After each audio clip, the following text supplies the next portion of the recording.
Lokvani news 24 के सभी दर्शकों को राम राम। आज हम पहुंचे माइयाडी के टोल प्लाजा पर और यहाँ पर हमारे साथ भारतीय किसान यूनियन युवा के प्रदेश अध्यक्ष रवि आजाद जी हैं। इनसे बात करते हैं। राम राम भाई साहब। राम राम राम राम भाई राम राम। भाई साहब, ये जो आंदोलन चल रहा है, आप काफी जगह घूमे हो, पूरे हरियाणा में आप घूम लिए, तो इस आंदोलन को कितनी मजबूती मिल रही है, इसके बारे में बताइए भाई साहब। मजबूती तो इसी मिल रही है, आके खट्टर न घर न बैठा रखा और पूरी भाजपा RSS जजपाड़े घर बैठे। इससे ज्यादा के मजबूती होगी कि प्रदेश का मुख्यमंत्री अपने प्रदेश में पा नहीं ठेक सके। हमने उनका समाज तो बहिष्कार कर रखा, बाईकाट कर रखा। मजबूती जबरदस्त है, घनी मजबूती बूझनी हो तो खट्टर कन बूझ लो और नरेंद्र मोदी कन बूझ लो। मजबूती ये तो ना जुल्म की बात है कि बेचारों को आप प्रोग्राम में नहीं करने देना करे। एक मुख्यमंत्री जी 10-10 जिलों की पुलिस लगा के और हेलीकॉप्टर नहीं उतार पाए। हाँ नहीं इसके ये बड़ी बात क्या है, वो लोग झूठ बोल के आए। अच्छा। और आज चलो राजनीति वाले झूठ तो बोल रहे हैं, लेकिन ये तो बेचने की तैयारी कर रहे हैं। इनने तो हमारा डेथ वारंट पर साइन कर दिए, इसलिए ये इतना आक्रोश और गुस्सा है। अब हम इनको ये कह रहे हैं, आखिरी बार इन्होंने कैमला में करा, उससे पहले बेल में किया इन्होंने SYL के लिए। तो हमने इनको ये कहा कि भाई गुस्सा है, बेल में भी यही हुआ कि मुख्यमंत्री जी जनता में बहुत गुस्सा, आप मताओ मताओ मताओ। इनका कृषि मंत्री भी नहीं बोला आवेंगे आवेंगे आवेंगे। तो हमने भी फिर यह बात कही, चलो भैया ये बात है तो फिर देख लेते हैं, आमने सामने की लड़ाई है, जिसमें जितना दम होगा लगा लेगा, कौन सा जीतेगा। तब उड़े भी नहीं उतरने दिया कैमला में, आपने देखा कि माहौल हुआ। और ये लोग अपना विश्वास खो चुके हैं, ये झूठ बोलने में बड़े माहिर हैं। और जनसंघ जो इनका, जनसंघ लगा लो, RSS लगा लो, जो इनका स्कूल है वो पूरी दुनिया में झूठ बोलने खातिर नंबर 1 है। RSS नंबर 1 है झूठ बोलने में। और आज उस RSS का स्थापना आज एक बड़ा दिन है। आज ही के दिन सरदार वल्लभ भाई पटेल ने 4 फरवरी 1948 को इस RSS को इसलिए बैन कर दिया था कि इसने राष्ट्रपिता महात्मा गांधी की हत्या से लेकर के और धर्म के नाम पे, जाति के नाम पे ये देश को तोड़ना बांटना चाहते थे।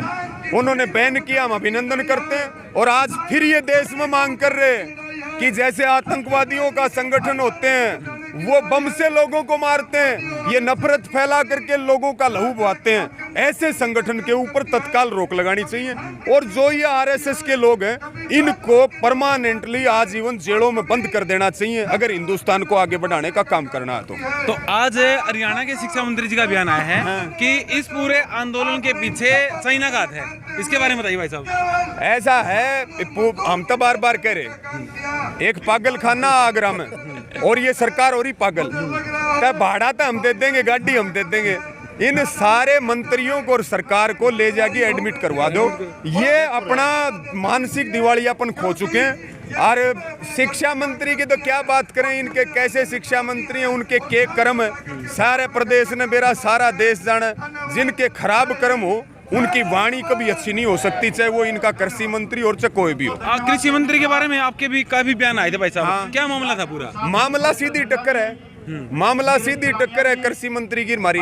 ठीक है, वो झूठ बोलता है, हम झूठ मारते हैं। और यो है मामला और को मामला नहीं, जमीन का रजिस्ट्री घोटाला वगैरह कुछ बात हुई थी। ये इनको कानून अच्छे इसलिए लग रहे कि ये लोग तानाशाही देश में स्थापित करना चाहते हैं। ये 3 कानून इनको बढ़िया इसलिए लग रहे कि ये अपने अपने जिला का अनाज अपने गोडाउन बना के भरना चाहते हैं।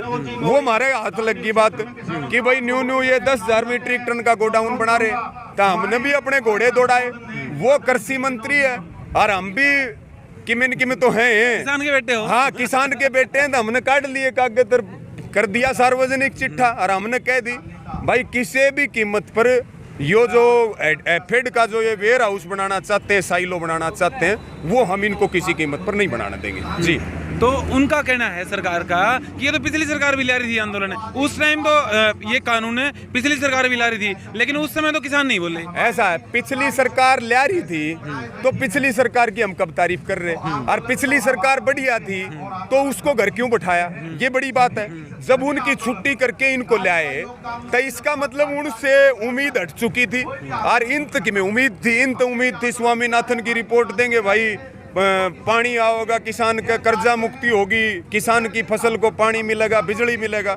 लेकिन इनने क्या करा, आज आप ये देखो, मोदी की सरकार बनी, हरियाणा में भाजपा की सरकार बनी, सारे रिकॉर्ड तोड़े लोगों ने। ये क्या कर रहे हैं, ये क्या कर रहे हैं ये लोग? अब हम देख चुके हैं, हम सीधी स्पष्ट बात करें, अगर ये बात हमारे पूर्वज क्या करते थे, बोला भाई जो किसान की बात करेगा वो देश पर राज करेगा। नहीं, सरकार के नेता तो कह रहे हैं कि लगातार हमारी सरकारें बन रही हैं, इलेक्शन में तो हम जीत रहे हैं। सरकार बना नहीं रहे, ऐसा है। मोदी को हटाने के लिए और भाजपा को हटाने के लिए ईवीएम ये बोल रही है कि मेरी छाती से गुजरना पड़ेगा।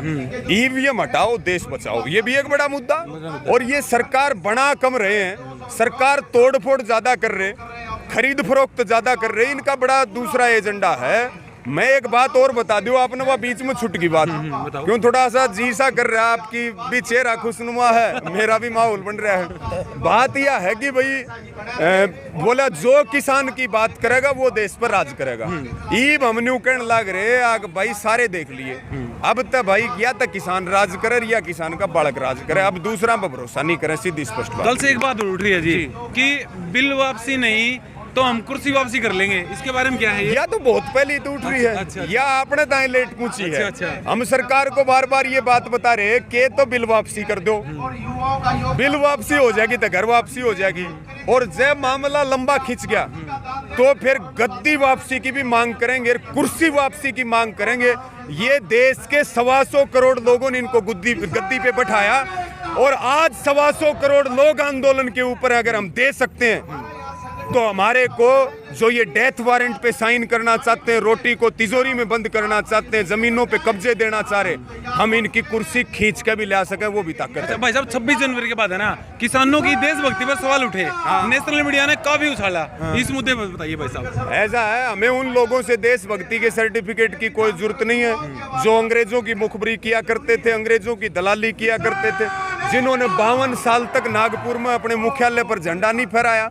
और तो और छोड़ो, हमने तो अपने भिवानी में भी देखा इनकी आरएसएस के दफ्तर पे, जहां हमने विरोध करा कि आरएसएस का झंडा ऊपर है 26 जनवरी को और तिरंगा झंडा नीचे है। तो ये लोग जन्मजात, ये जो है जन्मजात, ये लोग देशद्रोही हैं और जन्मजात ये देश विरोधी हैं। और हम देश पर ध्यान देने वाले कुनबे से हैं, पेट भरने वाले कुनबे से हैं, शहादत देने वाले कुनबे से हैं, और खेलों के मैदान में देश का नाम रोशन करने वाले कुनबे में से। हमने कम से कम इन गद्दारों से किसी सर्टिफिकेट की जरूरत नहीं है। जो कह रहे जूत लागेंगे, वो डंडा देखो, आप उधर दिखा दो, चाहे कैमरे डंडा देख लो, उधर दिखा दो, वो डंडा आप देख लो कितना मजबूत है, ऊपर लाग रहा झंडा। या तो सरकार सुधर जा, और नहीं तो झंडा तारकिन अपनी जेब में डाल लेंगे और फिचा पे के जूत मारेंगे, सोट मारेंगे, काम भी करवाएंगे, ठोके भी गए, सीधी स्पष्ट बात है। मुझे एक बात लगती है रवि जी कि सरकार इसलिए नहीं मान रही कि इनको लगता है कि भाई अगर ये कानून वापस ले लिया तो ये तो और मांग लेंगे कुछ, तो मतलब उनका कहने का मतलब है कि किसानों की डिमांड बढ़ती जाएगी अगर ये मान लिया। हमने ये कानून कब मांगे थे? पहले बात तो भाजपा वाले इस बात का जवाब देते, मोदी जी इस बात का जवाब देते। ये तो कोरोना की आड़ में देश के किसान को बंधक बनाने के लिए, क्योंकि किसान एक ऐसा वर्ग है जो आंदोलन करता है, एजिटेशन करता है, जो एक बड़ा एक कुनबा आता है, जो बड़े बड़े आंदोलन खड़े कर देता है। ये उस कुनबे को खत्म करने की साजिश थी। हमने इनसे कोई मांग नहीं करी है, जो हमें दे रहे वो उल्टा ले लें, और बाकी हम तो उसी को बचाने की लड़ाई लड़ रहे जो इन 3 काले कानूनों से पहले थे। नया कोई बात कर ही नहीं रहे, एक एमएसपी का कानून मांग रहे जो वर्षों से हमारी लंबित मांग है, और नया हमने के मांग लिया। इन तक को करोड़ रुपये नहीं मांगे, कोई सोना नहीं मांगा, कोई चांदी नहीं मांगी, कोई गाड़ी घोड़े नहीं मांगे।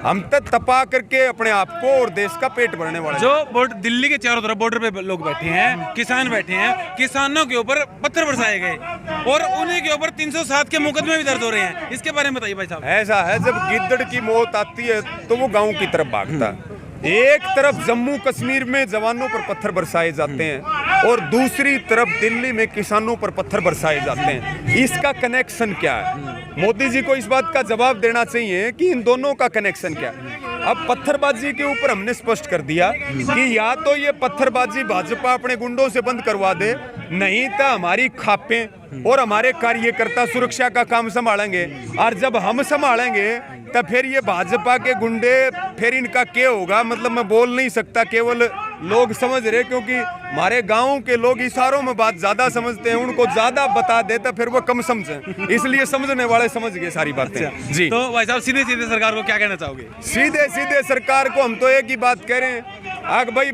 लड़ाई आज दो पक्षों के बीच में है, एक तरफ जनता और एक तरफ मोदी जी हैं।